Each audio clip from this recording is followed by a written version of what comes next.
Bugün patates tostu yapacağız. Patates tostumuz için 3 adet rendelenmiş, suyu sıkılmış patatesimiz var. 1 su bardağı kadar rendelenmiş kaşar peynirimiz var. 1 çay kaşığı tuz, yarım çay kaşığı kadar da karabiberimiz var. 3 yemek kaşığı zeytinyağımız, 1 adet yumurtamız var. Bütün malzememizi karıştırıyoruz. Patateslerimizin içerisine kaşarımızı ilave ediyoruz.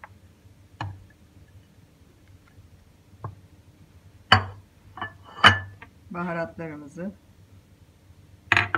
yumurtamızı ve zeytinyağımızı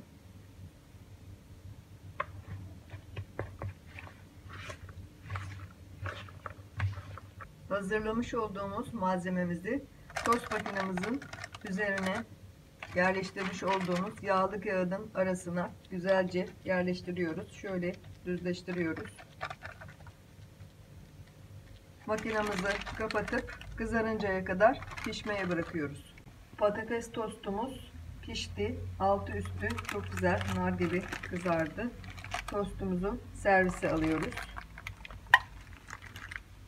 Patates tostumuzu servise aldık. Lezzetinden emin olabilirsiniz. Denemek isteyen arkadaşlara şimdiden afiyet olsun diyorum. Abone olmayı unutmayın.